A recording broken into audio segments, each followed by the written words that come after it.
Believe it or not, this 43-inch Xiaomi TV is going to be the first 1080p television we'll review on this channel. I know, right? Maybe I should change the name of this channel to something other than... Hello everyone, Vincent Teo from HDTV Test here. I'm a TV reviewer and professional calibrator. This TV I have beside me here today is the Xiaomi Mi TV 4A, a 43-inch LED LCD TV from the fast-growing Chinese brand. Now, if you've seen my review of the Xiaomi laser projector, the situation here is very similar.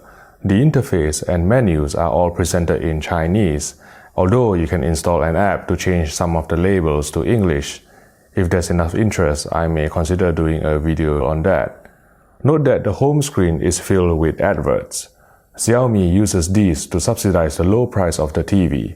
You'll need to decide if you can put up with that. Also, this Xiaomi TV 4A is imported from China, so it came with a fixed power cord with non-UK plug. But I just used a power adapter without any problem at all. I actually filmed an unboxing video, but there's nothing to it, so I'm just gonna whiz through it here.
The design is no frills, just as you'd expect from a television of this price, with a plastic black bezel, two plastic feet near both ends of the display, and a Mi logo along the bottom border of the screen.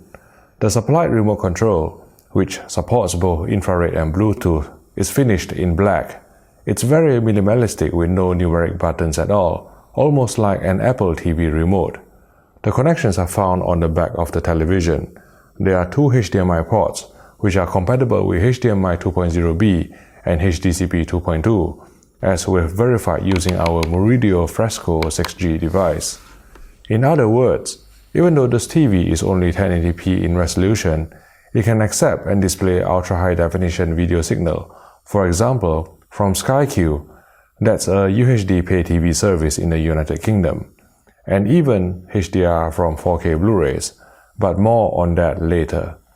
There's an antenna socket, but it is only compatible with China's DTMB standard, and not the DVB-T2 we get here in the UK and Europe. As you can see from this thermal scan, The 43-inch Xiaomi Mi TV 4A uses directly LED backlight, although I'm baffled by the 4 heat spots at the bottom of the screen. If any of you know what they are, please let me know. I'm always keen to learn new things. The LCD panel used is IPS type, as this macro shot here shows. And if you are familiar with the different types of LCD panels, then you'll know that IPS panels deliver wider viewing angles than VA type, but shallower blacks. Once we align the peak white to our normal darkroom target of 120 candelas per meter squared, black level measured 0.15 candelas per meter squared, which is mediocre by any standards. VA LCDs usually can hit 0.05. Interestingly, according to GearBest, the Chinese retailer who sent us the sample, some Xiaomi TV 4As come with AUO panel which is VA, but it just so happened that the one we received was IPS. There's no local dimming on board. We proceeded to calibrate the TV, and if you have watched my review of the Xiaomi laser projector, the picture settings are very similar. Most changes you make to any of the picture modes will populate the user preset, so realistically you only get one adjustable picture preset per input, and this is shared across both SDR and HDR. There's no gamma control on board, so the measured gamma is stuck near 2.0, causing the picture to look murky. But at least there's RGB white balance controls, which we calibrated to get the colors to look more natural. Here are some pre- and post-calibration comparison footage from the Blu-ray of Skyfall. By the way, this review sample was supplied by Chinese retailer GearBest, and as part of our agreement with them, if you buy this TV using the link in the YouTube description below, we'll send you our calibrated settings.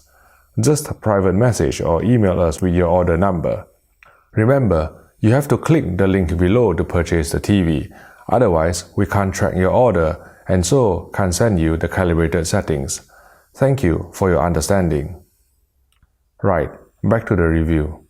Even though this is a directly LED LCD TV, our review sample exhibited mild dirty screen effect, or DSE, as you can see from these full-field gray slides. Upscaling is good, retrieving reasonably crisp detail from this SMPT RP133 test card in 576p without excessive ringing, and it passed 3:2 cadence in 1080i.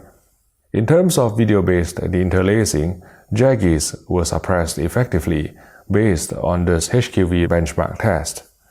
The Xiaomi TV 4A doesn't offer any motion compensated frame interpolation or MCFI, so motion resolution came in at a sample and hold baseline of 300 lines according to this horizontally scrolling test pattern.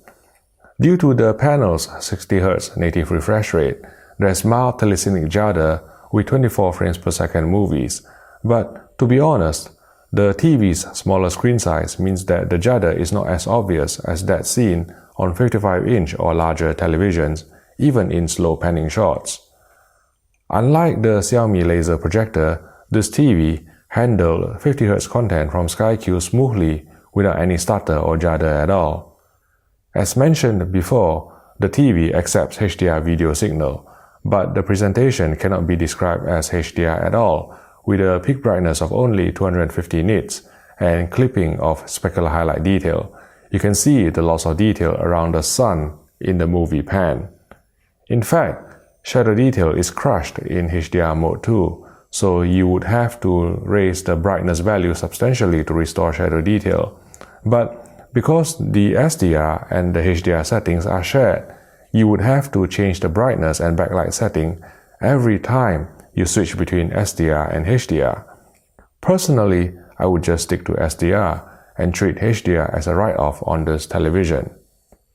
Input lag measured 69 milliseconds in all picture presets, including game mode, making it a sluggish display for playing reflex-based games.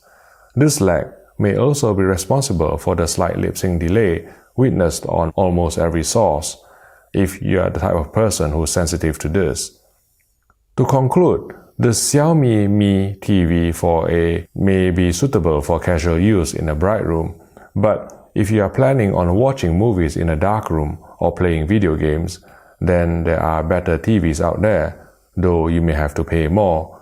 If you still want to go ahead and purchase this TV, then please buy from our link to GearBest below, and we'll send you our calibrated settings to help you get better picture quality from this television. If you found this video useful, please click the like button and subscribe to the HDTV Test YouTube channel for more videos like this. Thank you for watching, and I'll see you in the next video.